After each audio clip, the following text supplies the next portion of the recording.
Assalamualaikum warahmatullahi wabarakatuh.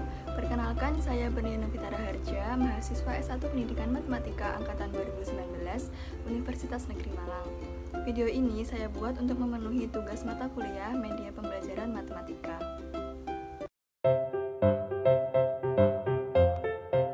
Nah, video ini akan membahas mengenai penggunaan media pembelajaran pada materi garis dan sudut yang dilaksanakan pada kelas 7 SMP semester genap. Nah, pembelajaran ini akan dibagi menjadi 2 pertemuan. Lalu, apa aja sih media pembelajaran yang akan digunakan pada materi garis dan sudut ini? Langsung saja. Untuk media pembelajarannya, yang pertama ada alat peraga stick. Seperti ini. Di situ ada 2 stick yang direpresentasikan sebagai 2 garis. Nah, ini nanti digunakan untuk membantu siswa dalam memahami kedudukan garis, antara lain garis sejajar, garis berhimpit, dan garis berpotongan. Selanjutnya ada alat peraga Huban Suka. Huban Suka sendiri ini kepanjangannya adalah hubungan antar sudut matematika. Kemudian seperti ini, di situ ada papan yang bergambarkan 2 garis sejajar yang dipotong garis transversal.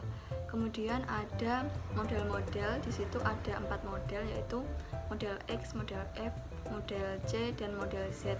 Nah, masing-masing model tersebut akan digunakan untuk menjelaskan hubungan antar sudut. Selanjutnya ada lembar kerja peserta didik. Seperti ini. Nah, ini nanti digunakan untuk membantu siswa dalam memahami, dalam membangun konsep materi, dan juga terdapat asesmen yang nantinya digunakan sebagai penilaian siswa. Kemudian yang terakhir ada PowerPoint. Nah, di PowerPoint ini berisikan kompetensi dasar, indikator, tujuan pembelajaran, dan juga kesimpulan-kesimpulan dari masing-masing kegiatan belajar yang ada di LKPD. Langsung saja masuk ke pertemuan pertama. Nah, di pertemuan pertama ini dengan alokasi waktu 2 kali 40 menit. Yang pertama, untuk kompetensi dasar dan indikatornya itu untuk KD-nya ada 3.10, yaitu menganalisis hubungan antar sudut sebagai akibat dari 2 garis sejajar yang dipotong oleh garis transversal. Kemudian ada 4.10, yaitu menyelesaikan masalah yang berkaitan dengan hubungan antar sudut sebagai akibat dari 2 garis sejajar yang dipotong oleh garis transversal. Selanjutnya untuk indikatornya, yang pertama 3.10.1 menjelaskan definisi garis, 3.10.2 menjelaskan kedudukan 2 garis, antara lain sejajar, berhimpit, dan berpotongan. Kemudian 3.10.3 menjelaskan sudut dan jenis-jenisnya, dan 4.10.1 yaitu menyelesaikan masalah yang berkaitan dengan kedudukan 2 garis, antara lain sejajar, berhimpit, dan berpotongan. Selanjutnya untuk tujuan pembelajarannya, yang pertama 3.10.1.1 yaitu melalui pengamatan terhadap beberapa titik dan garis, siswa dapat menjelaskan definisi garis secara tepat. Kemudian 3.10.2.1 melalui pengamatan terhadap beberapa garis, siswa dapat menjelaskan kedudukan 2 garis, yaitu sejajar, berhimpit, dan berpotongan secara tepat. Kemudian 3.10.3.1 jika diberikan beberapa sudut, siswa dapat menjelaskan sudut-sudut dan jenis-jenisnya secara tepat. Kemudian yang terakhir 4.10.1.1 jika diberikan masalah yang berkaitan dengan kedudukan 2 garis, yaitu sejajar, berhimpit, dan berpotongan, siswa dapat menyelesaikan masalah tersebut secara tepat. Nah, untuk media pembelajarannya sendiri, untuk pertemuan 1 ini akan digunakan alat peraga stick, kemudian lembar kerja peserta didik, dan PowerPoint. Nah, langsung saja masuk di lembar kerja peserta didik. Dalam pekerjaan LKPD ini, siswa dibagi menjadi 4 kelompok, di mana masing-masing kelompok akan berdiskusi untuk mengerjakan LKPD ini. Nah, ini dimaksudkan agar siswa dapat bertukar pikiran atau saling belajar untuk membangun konsep materi yang ada pada LKPD ini. Di pertemuan 1 ini, yang pertama ada kegiatan belajar 1. yaitu mengenai indikator menjelaskan definisi garis. Yang pertama ada masalah 1. Di sini nanti siswa diminta untuk mengamati beberapa gambar titik sebagai berikut. Kemudian diminta untuk mengerjakan beberapa latihan soal yang digunakan untuk meningkatkan pemahaman siswa mengenai apa itu sebuah garis. Selanjutnya, siswa diminta untuk menyimpulkan apa yang mereka pahami mengenai garis dan juga menjelaskan definisinya. Nah, untuk kesimpulan yang diharapkan dari siswa mengenai masalah 1 ini, yaitu berdasarkan gambar B dan C pada latihan soal tadi, dapat diketahui bahwa sebuah garis dapat terbentuk dari kumpulan titik-titik sejajar yang dihubungkan. Sementara itu, pada gambar D, sebuah garis tidak bisa terbentuk karena ketiga titik tersebut tidak sejajar, sehingga disimpulkan bahwa garis merupakan kumpulan atau himpunan titik-titik yang berjajar atau sejajar dan terhubung secara kontinu. Selanjutnya untuk masalah 2, ini siswa diminta untuk memperhatikan sedikit uraian materi mengenai apa itu sinar garis dan ruas garis. Di sini juga sudah diberikan contoh gambarnya. Selanjutnya siswa diminta untuk mengerjakan beberapa soal ini untuk meningkatkan pemahaman mereka mengenai sinar garis dan juga ruas garis. Dan yang terakhir menyimpulkan mengenai perbedaan garis, sinar garis dan juga ruas garis. Nah, untuk kesimpulan yang diharapkan dari siswa mengenai masalah 2 ini, yaitu untuk perbedaan garis, sinar garis dan juga ruas garis adalah kalau garis itu tidak berujung dan tidak berpangkal, yang berarti garis dapat diperpanjang pada kedua arahnya. Kemudian kalau sinar garis merupakan garis yang berpangkal tetapi tidak berujung, sedangkan ruas garis merupakan garis yang tidak berpangkal dan tidak berujung. Nah, selanjutnya di pertemuan 1 ini terdapat kegiatan belajar 2, yaitu mengenai indikator menjelaskan kedudukan dua garis yang sejajar, berhimpit dan berpotongan. Kemudian menyelesaikan masalah yang berkaitan dengan kedudukan dua garis sejajar, berhimpit dan berpotongan. Nah, sebelum mengerjakan soal di sini, siswa diminta untuk memperhatikan penjelasan mengenai kedudukan dua garis yang dijelaskan menggunakan alat peraga stick. Dan untuk penjelasannya adalah sebagai berikut. Yang pertama, ini merupakan dua garis yang sejajar. Dikatakan sejajar karena apabila dua garis ini diperpanjang, maka tidak akan pernah bertemu atau berpotongan. Selanjutnya, jika seperti ini merupakan garis yang tidak sejajar. Nah, dikatakan tidak sejajar ini karena apabila diperpanjang maka akan bertemu atau saling berpotongan. Selanjutnya, ini merupakan dua garis yang saling berhimpit. Dikatakan berhimpit karena menjadi satu garis lurus. Selanjutnya, ini dikatakan garis saling berpotongan karena terdapat suatu titik potong, yaitu di sini. Ini merupakan titik potongnya. Kemudian, ini merupakan dua garis yang saling berpotongan tegak lurus. Dikatakan berpotongan tegak lurus karena di sini pasti ada sudut 90 derajat atau sudut siku-siku.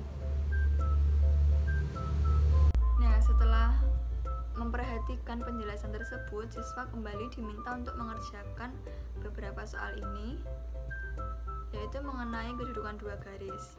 Nah, selanjutnya siswa diminta untuk menyimpulkan mengenai kedudukan dua garis, yaitu dua garis sejajar, dua garis berhimpit, dua garis berpotongan, dan juga dua garis berpotongan tegak lurus.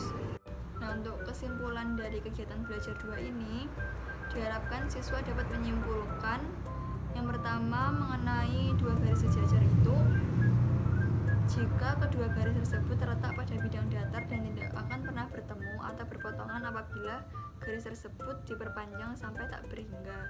Kemudian mengenai dua garis berhimpit itu, jika kedua garis tersebut terletak pada satu garis lurus sehingga hanya terlihat sebagai satu garis lurus saja. Kemudian dua garis dikatakan berpotongan jika kedua garis saling bertemu dan menghasilkan suatu titik potong. Dan yang terakhir yaitu Dua garis dikatakan berpotongan tegak lurus jika kedua garis saling bertemu dan menghasilkan suatu titik potong, di mana pertemuan kedua garis tersebut membentuk sudut 90 derajat atau sudut siku-siku.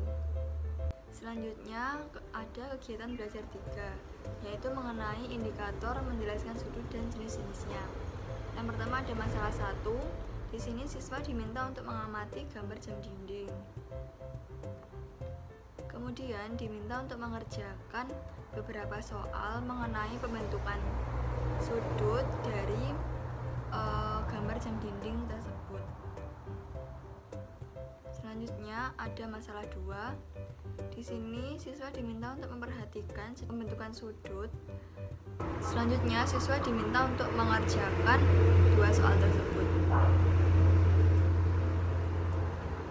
Dan di masalah 3 ini siswa diminta untuk mengamati beberapa gambar sudut, di mana gambar-gambar sudut ini bermacam-macam. Nah, kemudian siswa diminta untuk mengerjakan dengan mendiskusikan berapa besar masing-masing sudut tersebut. Nah, mengukurnya ini dengan menggunakan busur. Dan juga siswa diminta untuk menyebutkan nama sudutnya dari masing-masing gambar di atas. Dan selanjutnya siswa diminta untuk menyimpulkan dari beberapa masalah di atas mengenai sebuah sudut itu. Nah, penjelasan ini mencakup pengertian sudut, kemudian menyebutkan jenis-jenisnya, dan juga besar sudut dari masing-masing jenis tersebut. Nah, untuk kesimpulan yang diharapkan dari siswa mengenai kegiatan belajar 3 ini yaitu sudut adalah daerah yang dibentuk oleh 2 sinar garis atau 2 garis yang berpotongan tepat di satu titik. Titik potong ini disebut titik sudut. Kemudian jenis-jenis sudut antara lain yang pertama, sudut lancip memiliki besar sudut antara 0 derajat sampai 90 derajat. Yang kedua, sudut siku-siku memiliki besar sudut 90 derajat. Yang ketiga, sudut tumpul memiliki besar sudut antara 90 derajat sampai 180 derajat.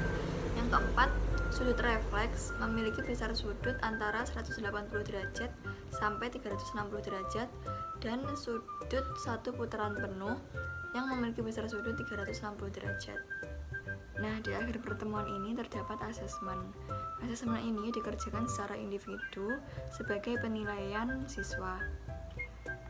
Asesmen ini terdapat 8 soal, namun kali ini akan dibahas 2 soal, yaitu yang pertama nomor 2. Perhatikan gambar berikut ini. Sebutkan pasangan garis mana sajakah yang saling sejajar, berhimpit, dan berpotongan. Langsung saja untuk jawabannya. Untuk nomor 2 yaitu pasangan garis yang sejajar dari gambar tersebut adalah garis P dan garis Q. Kemudian pasangan garis berhimpit tidak ada, dan pasangan garis berpotongan yaitu garis N berpotongan dengan garis M, garis P berpotongan dengan garis N dan garis M, serta garis Q berpotongan dengan garis N dan garis M. Soal selanjutnya yang dibahas yaitu soal nomor 4. Pada setiap gambar berikut terlihat sinar-sinar yang tidak segaris dan berpangkal pada titik yang sama. Nah, yang pertama, tentukan banyak sudut yang terbentuk pada setiap gambar di atas dan tulislah jawaban pada titik-titik di atas. Yang B, apakah kamu melihat adanya suatu pola dari bilangan yang menyatakan banyak sudut itu? Berapakah banyak sudut yang terbentuk jika sinarnya 7 buah?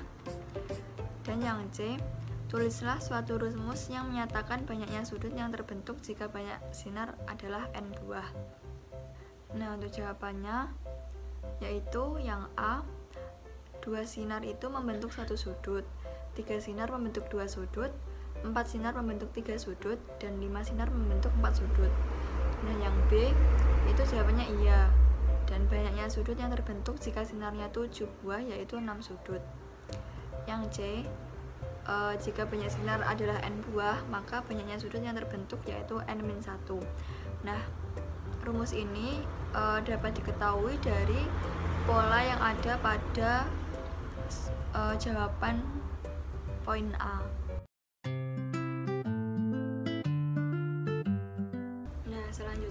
masuk di pertemuan 2. Untuk alokasi waktunya sama, yaitu 2 kali 40 menit. Yang pertama, untuk kompetensi dasar dan indikator adalah KD 3.10 menganalisis hubungan antar sudut sebagai akibat dari dua garis sejajar yang dipotong oleh garis transversal. Kemudian 4.10 menyelesaikan masalah yang berkaitan dengan hubungan antar sudut sebagai akibat dari dua garis sejajar yang dipotong oleh garis transversal. Selanjutnya untuk indikatornya, yang pertama 3.10.4 menjelaskan hubungan antar sudut berpenyiku, berpelurus, dan bertolak belakang. Selanjutnya 3.10.5 menjelaskan hubungan sudut-sudut pada dua garis sejajar yang dipotong garis transversal. Selanjutnya 4.10.2 menyelesaikan masalah yang berkaitan dengan hubungan antar sudut, yaitu berpenyiku, berpelurus, dan bertolak belakang. Dan 4.10.3 menyelesaikan masalah yang berkaitan dengan hubungan sudut-sudut pada dua garis sejajar yang dipotong garis transversal. Selanjutnya yaitu tujuan pembelajarannya. Yang pertama, 3.10.4.1 jika diberikan beberapa sudut, siswa dapat menjelaskan hubungan antar sudut, berpenyiku, berpelurus, dan bertolak belakang secara tepat. 3.10.5.1 jika diberikan dua garis sejajar yang dipotong garis transversal, siswa dapat menjelaskan hubungan sudut-sudut pada dua garis sejajar yang dipotong garis transversal tersebut secara tepat. Kemudian 4.10.2.1 jika diberikan masalah yang berkaitan dengan hubungan antar sudut, yaitu berpenyiku, berpelurus, dan bertolak belakang, siswa dapat menyelesaikan masalah tersebut secara tepat.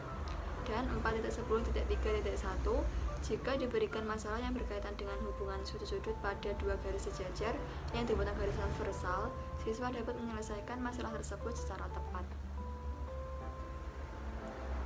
Selanjutnya untuk media pembelajaran yang digunakan pada pertemuan 2 ini adalah alat peraga beban suka, lembar kerja peserta didik, dan PowerPoint.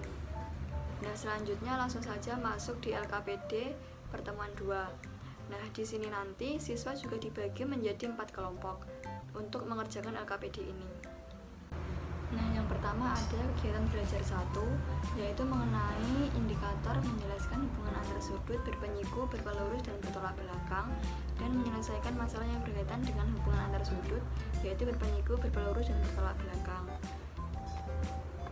Yang pertama ada masalah 1. Di sini nanti siswa diminta untuk memperhatikan gambar berikut ini, yaitu yang mendeskripsikan keadaan lingkungan sekitar rumah tinggal Rani. Kemudian setelah mengamati, siswa diminta untuk mengerjakan permasalahan berikut ini. Permasalahan ini sesuai dengan gambar tadi. Nah, sebelum menyelesaikan permasalahan di atas, siswa diminta untuk melakukan kegiatan berikut ini. Nah, kemudian menjawab pertanyaan-pertanyaan yang dimana dalam menjawab pertanyaan ini siswa bisa menggunakan busur derajat untuk mengukur sudut yang ada pada gambar ini. Nah, nantinya siswa akan menemukan sudut yang berpelurus, kemudian diminta untuk mencari sudut yang berpenyiku, seperti itu.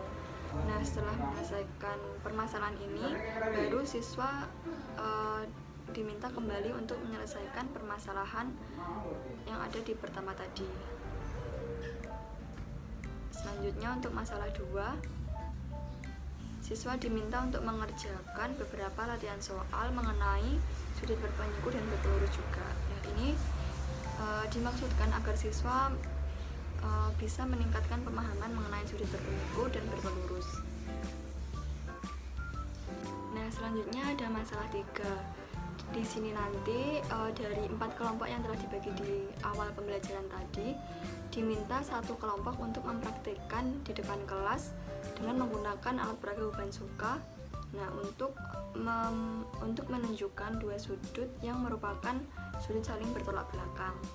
Nah, untuk 3 kelompok yang tidak tampil di depan diminta untuk memperhatikan, karena nantinya semua kelompok akan diminta untuk menyimpulkan mengenai sudut bertolak belakang ini. Nah, untuk memudahkan, siswa bisa mengikuti langkah-langkah berikut ini. Nah, selanjutnya berikut ini ada video di mana siswa dapat mempraktikkan langkah-langkah ini tadi sesuai dengan video berikut ini. Untuk menunjukkan sudut saling bertolak belakang dapat digunakan model X seperti ini. Nah, di sini ada sudut 1, 2, 3, dan 4. Nah, pada media ini dapat dilihat bahwa sudut 1 bertolak belakang sudut 3, sudut 2 bertolak belakang dengan sudut 4, sudut 5 bertolak belakang dengan sudut 7, dan sudut 6 bertolak belakang dengan sudut 8. Nah, langsung saja untuk menunjukkannya, tempelkan model X pada papan sedemikian sehingga semua garis-garisnya saling berhimpit. Kemudian putar model X 180 derajat seperti ini sehingga garis-garisnya kembali berhimpit. Kemudian dapat dilihat bahwa sudut 1 ditempati sudut 3, sudut 2 ditempati sudut 4, sudut 3 ditempati sudut 1, dan sudut 4 ditempati sudut 2. Nah, dari sini dapat disimpulkan bahwa sudut yang saling bertolak belakang memiliki besar sudut yang sama. Selanjutnya yaitu ada masalah 4. Di sini siswa diminta untuk mengerjakan latihan soal dengan mengisi titik-titik yang masih kosong. Selanjutnya siswa diminta untuk menyimpulkan apa yang mereka peroleh dari beberapa permasalahan di atas, yaitu mengenai pasangan sudut berpenyiku, berpelurus, dan bertolak belakang. Nah, berikut ini adalah kesimpulan yang diharapkan dari siswa mengenai kegiatan belajar 1. Yang pertama, sudut berpenyiku. Dua sudut dikatakan berpenyiku jika jumlah besar kedua sudut tersebut adalah 90 derajat atau kedua sudut tersebut membentuk sudut siku-siku. Bisa dituliskan dengan sudut X plus sudut Y sama dengan 90 derajat, di mana X dan Y adalah sudutnya. Kemudian sudut berpelurus. Dua sudut dikatakan berpelurus jika jumlah besar kedua sudut tersebut adalah 180 derajat atau kedua sudut tersebut membentuk sudut lurus. Bisa dituliskan dengan sudut X plus sudut Y sama dengan 180 derajat, di mana X dan Y adalah sudutnya. Kemudian sudut bertolak belakang. Dua sudut dikatakan bertolak belakang pasti memiliki besar sudut yang sama. Bisa dituliskan dengan sudut X sama dengan sudut Y, di mana X dan Y adalah sudutnya. Nah, selanjutnya ada kegiatan belajar 2, yaitu mengenai indikator menjelaskan hubungan sudut-sudut pada dua garis sejajar yang dipotong garis transversal dan menyelesaikan masalah yang berkaitan dengan hubungan sudut-sudut pada dua garis sejajar yang dipotong garis transversal. Yang pertama ada masalah 1. Di sini nanti siswa diminta untuk mempraktekkan lagi menggunakan alat peraga Ubansuka. Nah, tadi kan sudah ada satu kelompok yang maju di depan mempraktekkan sudut bertolak belakang. Nah, sekarang 3 kelompok yang belum mempraktekkan diminta untuk mempraktekkan ketiga materi. Di sini ada sudut saling sehadap, sudut saling berseberangan, dan sudut saling sepihak. Nah, nanti masing-masing kelompok akan mempraktekkan satu materi. Nah, untuk memudahkan, siswa bisa mengikuti langkah-langkah berikut ini. Nah, berikut ini ada video di mana siswa dapat mempraktekkan ketiga materi tersebut sesuai seperti yang ada di video berikut ini. Nah, untuk menunjukkan sudut saling sehadap digunakan model F seperti ini. Nah, di sini dapat dilihat bahwa ada sudut 1, 2, 3, 4, 5, 6, 7, 8. Nah, pada media ini dapat dilihat bahwa sudut 1 saling sehadap dengan sudut 5, kemudian sudut 2 saling sehadap dengan sudut 6, sudut 3 saling sehadap dengan sudut 7, dan sudut 4 saling sehadap dengan sudut 8. Nah, untuk menunjukkannya langsung saja tempelkan model F pada papan sedemikian sehingga garis-garisnya saling berhimpit. Selanjutnya geser model F ke atas sedemikian sehingga garis-garisnya kembali berhimpit. Kemudian dapat dilihat bahwa sudut 1 ditempati sudut 5, sudut 2 ditempati sudut 6, sudut 3 ditempati sudut 7, dan sudut 4 ditempati sudut 8. Nah, dari sini dapat disimpulkan bahwa sudut-sudut yang sehadap memiliki besar sudut yang sama.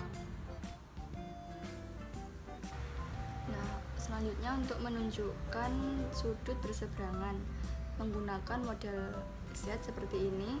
Di sini dapat dilihat bahwa ada sudut 1, 2, 3, 4, 5, 6, 7, 8. Nah, selanjutnya pada media ini dapat dilihat bahwa sudut berseberangan dalam itu ada sudut 3 berseberangan dalam dengan sudut 5, sudut 4 berseberangan dalam dengan sudut 6. Kemudian untuk sudut berseberangan luar yaitu ada sudut 1 dengan 7 dan sudut 2 dengan 8. Langsung saja untuk menunjukkannya, tempelkan model Z pada papan sedemikian sehingga garis-garisnya saling berhimpit. Kemudian putar model Z sebesar 180 derajat seperti ini, sedemikian sehingga semua garis-garisnya saling berhimpit lagi. Lalu dapat dilihat bahwa sudut 3 ditempati sudut 5, sudut 4 ditempati sudut 6. Nah, dari sini dapat dilihat bahwa sudut 3 dan sudut 5 memiliki besar sudut yang sama. Nah, dari sini dapat disimpulkan bahwa sudut yang berseberangan dalam memiliki besar sudut yang sama. Begitu juga untuk sudut berseberangan luar juga demikian. Nah, untuk menunjukkan sudut saling sepihak digunakan model C seperti ini. Yang di sini dapat dilihat bahwa ada sudut 1, 2, 3, 4, 5, 6, 7, 8. Nah, pada papan ini dapat dilihat bahwa sudut saling sepihak itu ada, yang pertama sudut sepihak dalam itu ada sudut 3 dan 6, sudut 4 dan 5. Kemudian untuk sudut sepihak luar itu ada sudut 2 dan 7 serta sudut 1 dan 8. Nah, langsung saja untuk menunjukkannya, tempelkan model C pada papan sedemikian sehingga semua garis-garisnya saling berhimpit. Nah, setelah itu putar model C sebesar 180 derajat sedemikian sehingga garis-garisnya kembali berhimpit. Kemudian dapat dilihat bahwa sudut 3 ditempati sudut 5, sudut 4 ditempati sudut 6. Nah, di sini sudut 5 dan sudut 6 adalah sudut saling berpelurus. Maka jumlah dari sudut 5 dan sudut 6 ini adalah 180 derajat. Dan dari sudut 3 dan 5 ini besarnya sama akibat dari sudut berseberangan dalam tadi. Jadi dapat kita lihat bahwa sudut 3 dan 6 memiliki jumlah besar sudut yaitu 180 derajat. Nah, dari sini dapat disimpulkan bahwa sudut yang sepihak dalam memiliki jumlah sudut 180 derajat. Begitu juga dengan sudut sepihak luar sama. Selanjutnya ada masalah 2. Di sini siswa diminta untuk mengerjakan latihan soal. Yang pertama, siswa diminta untuk memperhatikan gambar-gambar ini mengenai sudut dari garis sejajar yang dipotong oleh garis transversal. Nah, dari masing-masing gambar di atas, siswa diminta untuk menentukan nilai X-nya dan menyebutkan konsep hubungan sudut apa yang digunakan untuk mengerjakan.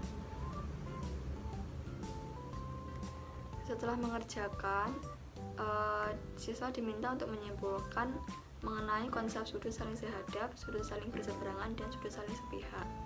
Nah, berikut ini adalah kesimpulan yang diharapkan dari siswa mengenai kegiatan belajar 2. Yang pertama, sudut saling sehadap dapat dilihat dari gambar di atas tersebut. Untuk pasangan sudut saling sehadap yaitu ada sudut A dan sudut E, sudut B dan sudut F, sudut C dan sudut G, dan sudut D dan sudut H, di mana keempat sudut saling sehadap tersebut masing-masing memiliki besar sudut yang sama.